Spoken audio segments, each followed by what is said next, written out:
हरे कृष्णा। वर्ष का दूसरा ग्रहण लगने जा रहा है और इस बार यह है चंद्र ग्रहण। इस बार का चंद्र ग्रहण फाल्गुन मास की पूर्णिमा पर लगने वाला है और ये पूर्ण चंद्र ग्रहण होगा जिसका प्रभाव संपूर्ण भारत और अनेक देशों में लगने वाला है। तो चलिए आज के इस वीडियो में जानते हैं कि इस बार चंद्र ग्रहण कौन से दिन लग रहा है, कब से इसका सूतक काल आरंभ हो जाएगा और चंद्र ग्रहण का समय क्या रहेगा, किस समय पर होलिका दहन किया जा सकता है और किस विशेष सावधानियों का पालन हमें इस चंद्र ग्रहण के दौरान करना होगा। इन सब के ऊपर आज हम बात करेंगे। तो आइए आज का चंद्र ग्रहण कब है ये विशेष वीडियो आरंभ करते हैं।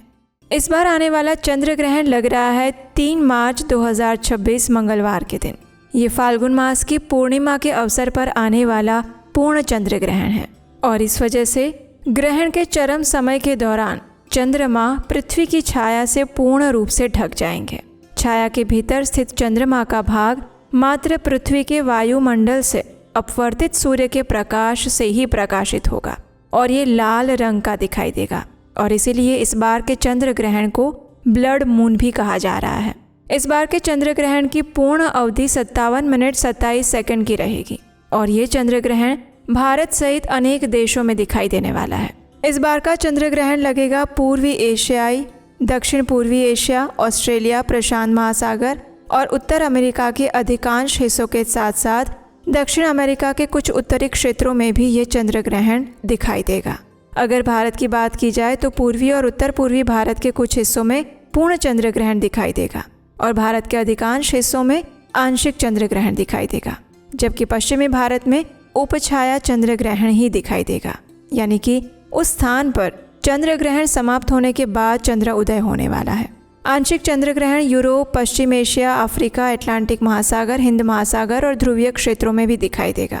सिर्फ मध्य अफ्रीका के कुछ क्षेत्रों और आसपास के विस्तारों में ग्रहण नहीं दिखाई देगा क्योंकि ग्रहण के दौरान चंद्रमा क्षितिज के नीचे उतर जाएंगे। तो इस प्रकार से इस बार का जो चंद्र ग्रहण है वो सभी जगह पर दिखाई दे रहा है और इसलिए भारत में भी सभी जगह पर इसके सूतक काल के नियम लागू होने वाले हैं। तो इसलिए ध्यान रहे इस बार के चंद्र ग्रहण में हमें हर प्रकार की सावधानियां बरतनी होगी। इस बार जो चंद्र ग्रहण लग रहा है उसमें सूतक का समय शुरू हो जाएगा सुबह 9:39 से और ये सूतक समाप्त होगा शाम 6:46 पर। सूतक काल वो समय होता है जब चंद्र ग्रहण या सूर्य ग्रहण लगने से 9 घंटे पहले का समय माना जाता है और वो अत्यंत अशुभ काल होता है। उस समय के अंदर कोई भी शुभ मांगलिक कार्य नहीं किए जाते हैं। इस समय के दौरान अधिक से अधिक भगवान के पवित्र नामों का जप किया जाता है, दान दिया जाता है।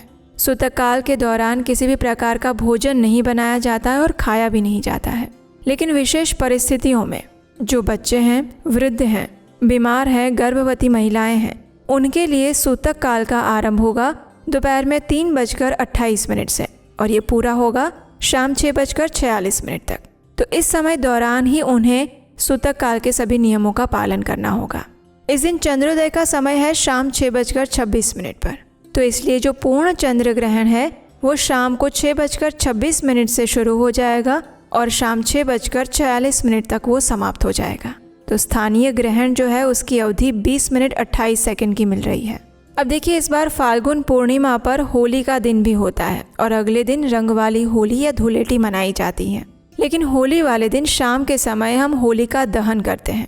तो क्योंकि इस बार चंद्र ग्रहण आ रहा है तो इसलिए होलिका दहन का समय भी चंद्र ग्रहण समाप्त होने के बाद ही प्राप्त होगा, यानी कि होलिका दहन का समय 3 मार्च को रहेगा शाम 6:47 के बाद। चंद्र ग्रहण और सूतक काल के समय में हम कोई भी शुभ या मांगलिक कार्य नहीं करते, इसलिए होलिका दहन की जो पूजा होगी और अन्य जो भी विधि विधान का आप पालन करते हैं वो सारा किया जाएगा चंद्र ग्रहण समाप्त होने के बाद, यानी कि शाम 6:47 से लेकर रात 8:50 के बीच में। इसी समय के दौरान इस बार होलिका दहन किया जाएगा और इस बार जो पूर्णिमा तिथि आ रही है उसका आरंभ हो रहा है 2 मार्च 2026 को शाम 5:55 से और ये पूर्णिमा तिथि समाप्त होगी 3 मार्च 2026 को शाम 5:07 पर। तो इस प्रकार से पूर्णिमा के जो भी व्रत नियम और उपवास और स्नान दान आप करना चाहते हैं वो आप 3 मार्च को कर सकते हैं। प्रातःकालीन स्नान, दान इत्यादि 3 मार्च के दिन ही करना शुभ रहेगा। लेकिन 3 मार्च को क्योंकि चंद्र ग्रहण का समय है इसलिए उस दिन पूर्णिमा के अवसर पर आप सत्यनारायण भगवान की कथा नहीं कर सकते, लेकिन आप अधिक से अधिक भगवान के पवित्र नामों का जप कर सकते हैं, उपवास का पालन कर सकते हैं और दान दे सकते हैं, क्योंकि ग्रहण के समय के दौरान दिया गया दान मनुष्य को अक्षय पुण्य फल की प्राप्ति कराता है और ये अत्यंत पुण्यशाली माना जाता है। ग्रहण के समय में जितना अधिक से अधिक आध्यात्मिक कार्य और साधना की जाती है, उसका अनंत गुना अधिक फल प्राप्त होता है। और इस बार का चंद्र ग्रहण पूर्ण लगने वाला है और वो भारत में भी दिखाई देने वाला है, तो इसलिए विशेषकर गर्भवती महिलाओं को विशेष ध्यान रखने की आवश्यकता होगी। अगर बहुत ज़रूरी नहीं है तो आदर्श स्थिति ये होती है कि वो घर में ही रहें। अपने गर्भ की रक्षा के लिए भगवान नृसिंहदेव से प्रार्थना करें। अधिक से अधिक विष्णु सहस्त्र नाम का जप कर सकते हैं, हरे कृष्ण महामंत्र का जप कर सकते हैं और अपने गर्भ को ढक कर सुरक्षित स्थान में रहते हुए अधिक से अधिक चेतना भगवान श्री कृष्ण के ऊपर केंद्रित करके रख सकती हैं। ग्रहण का समय अत्यंत संवेदनशील होता है और इसीलिए हमारे शास्त्रों में बताया जाता है कि समय के दौरान अधिक से अधिक आध्यात्मिक कार्य करने चाहिए। इस ग्रहण के समय में मंदिर के पट भी बंद हो जाते हैं, भगवान के दर्शन नहीं होते हैं और जब सूतक काल समाप्त होता है तो उसके बाद संपूर्ण रूप से स्वच्छता के साथ फिर से सभी कार्य आरंभ किए जाते हैं।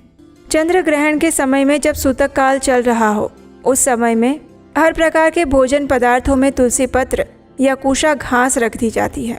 उस समय में ना तो भोजन बनाया जाता है और ना ही भोजन लिया जा सकता है।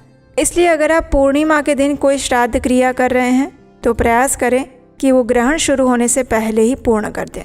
अब ग्रहण समाप्त होने के बाद गंगाजल मिले हुए जल से स्नान करना चाहिए।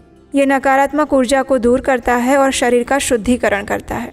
इसके साथ ही ग्रहण समाप्त होने के बाद संपूर्ण घर में गंगाजल युक्त पानी का छिड़काव कर दें। मंदिर की सफाई करें, भगवान की पूजा अर्चना करें, रसोई घर को सबसे पहले साफ करें, संपूर्ण रसोई घर को गंगाजल से स्वच्छ करें, पुराने पानी के भरे हुए बर्तन को खाली करके नया और स्वच्छ पानी भरें। और अगर ऐसे कोई भोज्य पदार्थ है जो आपने ग्रहण काल से पहले बनाए थे और उसमें तुलसी पत्र या कुशा घास नहीं रखी हुई थी तो उसका त्याग कर दें। भगवान के लिए हर प्रकार की शुद्धता और स्वच्छता करने के बाद सात्विक भोग बनाएं और उन्हें अर्पित करें। इस चंद्र ग्रहण में भी कुछ विशेष नियमों का हमें पालन करना होगा।